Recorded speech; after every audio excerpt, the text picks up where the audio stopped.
Bon bah du coup j'ai modifié la suspension. On va voir si j'ai fait un bon setup ou si c'est caca.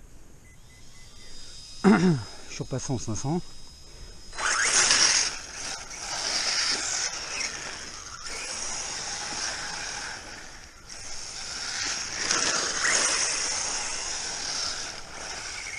Déjà on a moins de grippe latérale. Hein.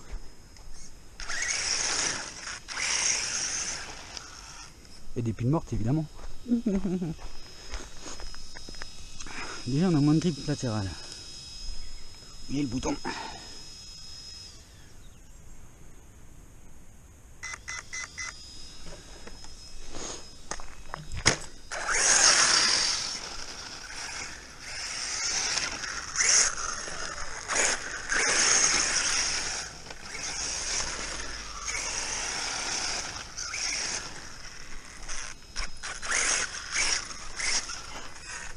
J'essaie de voir comment il saute un peu aussi. Ah bah non.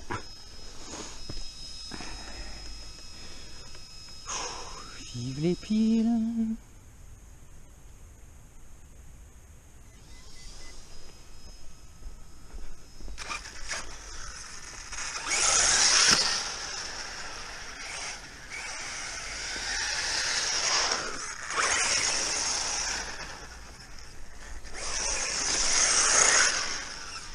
Ouais, moi j'aime bien moi comme ça.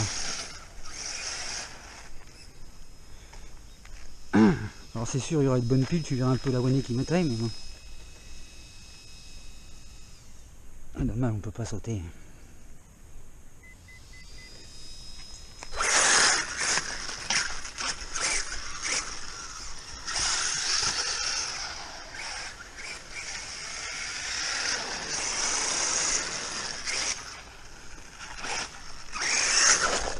Aïe. Et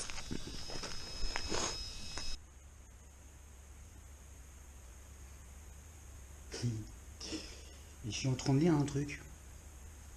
C'est une dinguerie. C'est plein de chiffres. C'est génial. Non, c'est juste qu'ils disent qu'au passage d'un autre stade de type impulsion, par exemple, le train roulant, les masses non suspendues, donc les trains roulants ce sont des masses non suspendues, acquiert une énergie cinétique proportionnelle à sa masse et à sa vitesse ascensionnelle. C'est fou ça. Cette énergie est absorbée momentanément par les ressorts qui les restituent rapidement en agissant vers le haut et en maintenant les roues en contact avec le sol, et vers le haut en communiquant un mouvement ascensionnel à la caisse. L'énergie E reçue par la caisse, masse suspendue, est égale à l'énergie acquise par le train roulant. Qu'est-ce que c'est que cette dinguerie? Eh bien c'est simple. Ils disent que si les masses suspendues, M, donc la masse suspendue c'est ton châssis, elles sont faibles par rapport à la raideur du ressort, et bien à ce moment-là le rapport augmente.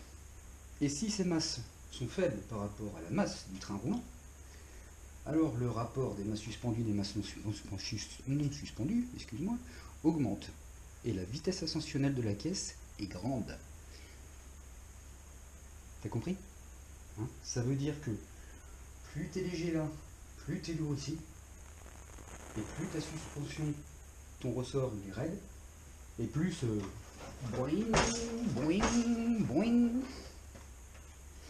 A l'inverse, si les masses suspendues M sont importantes par rapport à la raideur des amortisseurs, alors le rapport diminue. Si les masses suspendues sont importantes par rapport à la masse des trains roulants, alors le ratio diminue et la vitesse ascensionnelle de la caisse est faible.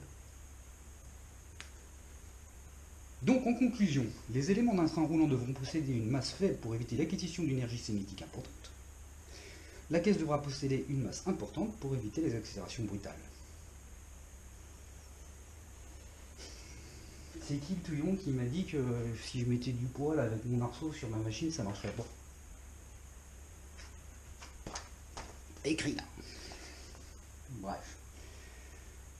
C'est rigolo, hein. Et ça c'est juste pour les ressorts. Et alors, on passe aux amortisseurs. Alors là, les amortisseurs, le mec qui a écrit ça, il commence.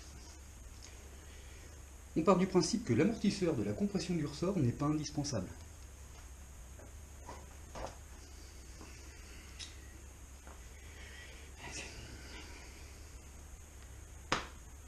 la compression du ressort n'est pas indispensable. Mais il dit, l'amortisseur à simple effet n'amortit donc que la détente du ressort. Ouais. Donc en gros, là il n'y a rien, et là ça remonte. Enfin, c'est plus flagrant ici. Tu vois? Ça veut dire que tu pourrais les sans l'huile, l'émulsion et tout, on s'en fiche. Parce que il va rien t'arriver en fait. Tu vas juste couper la remontée, c'est tout ce qui se passe. Et si tu as bien géré tes masses, la léger, la lourde et la bonne dureté, finalement tu t'en fous d'avoir une suspension, puisque ça gère juste la remontée. Le corps humain supporte mieux les descentes rapides que les montées. La chute vers le bas d'un corps est toujours limitée à l'accélération de la pesanteur, alors que les accélérations provoquées par le rebond peuvent atteindre plusieurs G. Donc en fait la remontée, techniquement en RC, on s'en fout aussi, puisqu'on n'est pas dedans. Donc un amortisseur, ça sert à que dalle. Non, je rigole, ça sert un peu. Bon.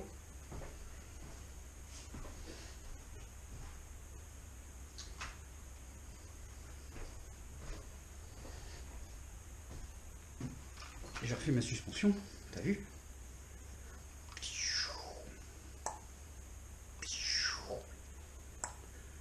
Voilà. Et c'est pour ça que je me casse pas la gueule. C'est parce que j'ai refait ma suspension, j'ai bien rempli toute l'huile à l'intérieur pour dire de faire travailler mon amortisseur, pas en compression du coup, mais en détente. Hein. Et ça me permet quoi? Bah, de ralentir les masses quand tu tournes. Parce que quand tu vas tourner, bon là tu vas te mettre en pression, et là, bah, là ça va se libérer, et ça va freiner, puisqu'un amortisseur ça freine. Ça va freiner, et du coup ça va déplacer les masses plus doucement. Ce qui permet de mieux tenir l'arrêt. Oui, un amortisseur ça freine, oui.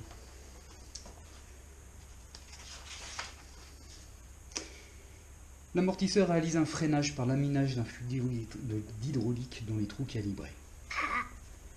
Un amortisseur ça freine. C'est diablerie ce bouquin. Hein. Donc tu vois, ce qu'il faut retenir, c'est que bah, si tu mets des roues lourdes, que tu viens mettre des triangles alu en haut, en bas, et puis tu te dis bah tiens je vais gagner un petit peu de poids sur le châssis, bah t'as tout faux, en gros. Plus les trains sont légers, plus les masses suspendues sont lourdes, et en fait plus ta voiture est stable. Tout simplement.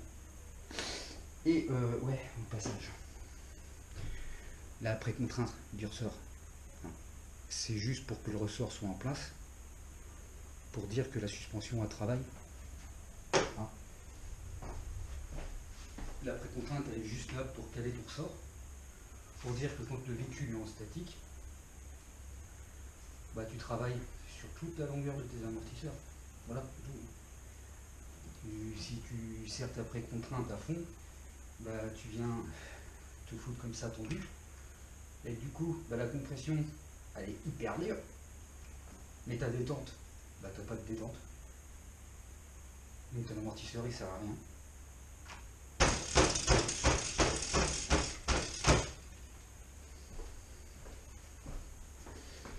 Bref.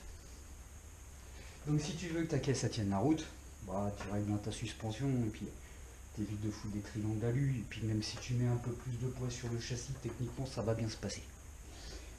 Tu vois? Parce que un RC, par rapport à l'échelle 1, le châssis est vraiment pas lourd. Donc voilà.